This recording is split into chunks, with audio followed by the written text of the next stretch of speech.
We're going to touch on the Africa Cup of Nations, which was won by the hosts, the Ivory Coast, but my goodness, they did not make it easy for themselves. They didn't get off to the best of starts in the sense of the group stage. They actually had to leave it until relying on other results to get them through to the knockout stages. But having spent, $1 billion on ensuring that the Ivory Coast was ready for this tournament, for them to have bowed out at that group stage would have been an absolute disaster. But as it is, they got through because of other results, and they managed to actually get themselves, as I say, all the way to the final, to then beat Nigeria in that final, having to come back from 1-0 down to win it 2-1. But that's not half the story, because I'm not even mentioning the fact that Jean-Louis Gasset, their manager, was sacked after the group stage. In came MS Faye, who's never managed before, a former player, but has never managed before. And in his 4 games, goes on to win the tournament, which is what dreams are made of. It is a Hollywood blockbuster, Todd, that I'm sure America will no doubt produce a film for. America doesn't have the market cornered on drama and soap operas. I'm telling you, the Ivory Coast and the whole thing that played out there, that was crazy. I cannot believe all the things that happened in such a short amount of time. Oh, it's what football tournaments are all about, because Yeah. it is condensed into a short period of time. And there's so much more that I haven't even mentioned, but we'll talk a little bit more about it. But before that, to bring us a little bit more on the biggest football tournaments in the world, I've enlisted the help of the African football journalist Gary Al Smith to discuss how the Ivory Coast secured that famous victory at the Africa Cup of Nations and the brave decision to part company with their manager partway through the tournament. It was a brave decision, but I think at that point they realized that there was nothing to lose, because what we hear, the signals we're picking from inside the dressing room was that Jean-Louis Gasset was not able to communicate properly, or if he was communicating, his instructions were not being taken by the players. He just couldn't identify there was something missing as well. And so Yacine Diallo, the president of the Ivorian Football Federation, that it's been decided that he will be given the job on a temporary basis, which probably gave him an impetus to coach beyond himself, because remember, he didn't have that sort of experience in the past, and he just got it done. Game after game, they just seemed to get better and better and better. They went on to win their third title. Yes, and what a day that turned out to be, because it was a comeback against Nigeria to win that final as well. And Sebastian Haller has written many stories for the Ivory Coast. He did so in that tournament, scoring in the semi-final, scoring in the final, this after battling testicular cancer as well.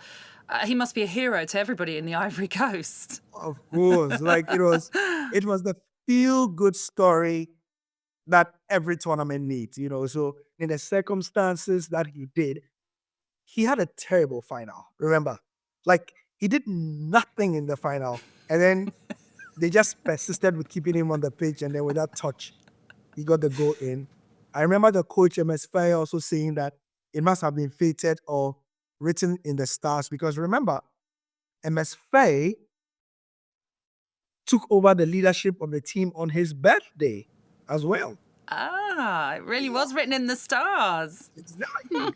He took about his birthday. There was the whole Sebastian Haller thing, and all those things meant that it seemed that Ivory Coast were destined for it, And because of if you were in Ivory Coast, I've been privileged. This was about my 8th AFCON or so that I've covered, and this was the most JAMMIN AFCON that I've been in, hands down. It was a party. Yes! It was so good. It was so good.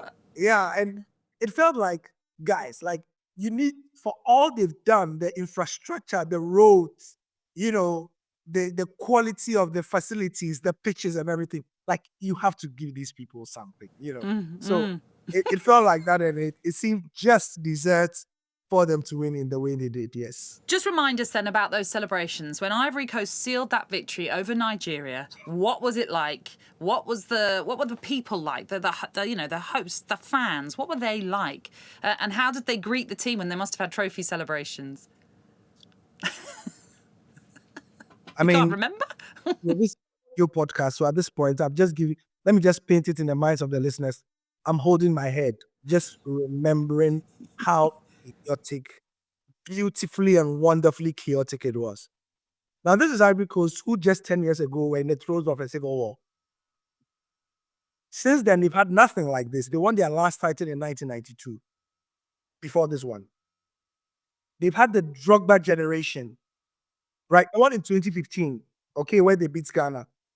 But for it to be on their home turf since 2015 like this, after the Civil War, with spending out over $1 billion, we understand, a people who needed this unifying force so much. It was wonderful. The streets were filled with people. There was orange everywhere. And it was one of those AFCONs that there was a song, guess what? That was not the official song of the African Cup of Nations. That became the official song. So the official song of the AFCON, and then another song that had just gone viral that had been. So it was Coup de Mato. It was called Coup de Mato. And they had a dance, bam, bam, bam. And like everybody from president to the kids on the street to even the neutrals, it was like a party atmosphere across the country. And it was wonderful. The abiding image in my mind was that in the middle of a street in Abidjan, there was a range. No, it was a Maserati that has stopped in the middle of the road. The occupants of the Maserati, obviously rich, has stopped to join a public bus. The people had got out of the bus and they were all jamming in the middle of the street, in the middle of Abidjan, and nobody had a care in the world. They were just jamming because the Ivory Coast were champions of Africa. Like, it's so organic. It's not something you can script, and that is the AFCON what it is. It's so organic, it's so raw, it's so fresh, and it's so pure. So that was African journalist Gary Al Smith in conversation with me. And if you want to hear more from that, then you can tune into our This Sporting Planet YouTube channel, where we discuss plenty more on that incredible success for the Ivory Coast. Yeah, such a great chat. There was that moment when you asked Gary about the celebrations and he went quiet because we can't see the video. I just imagined he'd partied a little bit too hard that night and didn't remember anything of what happened. Which is why, that's why I said, do you not remember it? But I think as much as that the whole campaign was a fairy tale for the Ivory Coast, I did love that line where he said the residing image in his head was a guy hopping out of his Lamborghini and mixing it with the people on the street. And there is nothing like sport to bring people together. The unifying power of sport, absolutely incredible. Young and old, from all different backgrounds and all different demographics, coming together to celebrate a collective victory. Nothing like it. Ed, you had me at Lamborghini. I think the only question I had for you, Natalie, was how many of these players that play the AFCON are spread out throughout the world in the massive leagues, throughout Europe, even the MLS, from Ed's part of the world. How many of these players so people, does that draw a lot of eyeballs into that tournament because people say, oh, well, he plays for my local club in Germany, or he plays for my local club in Australia, or the MLS or Chelsea? If you're just looking from where I am in London, from a Premier League perspective, I think 17 out of the 20 Premier League clubs had at least one, if not more, players represented out of the African Cup of Nations. What was really interesting, and again, as I say, you'll be able to hear more of that conversation on this Sporting Planet's YouTube channel, was talking about the leveller and how it feels as though nations now, when you talk about the lower ranked nations up against the higher ranked nations, feels as though that divide has sort of lessened and they're more even when it comes to battles. And Gary was mentioning the fact that what you're finding is that teams like, he mentioned Manchester United, are able to go to Mali now and pluck a player out, from a 16-year-old player from Mali. Likewise, Real Madrid are able to do that.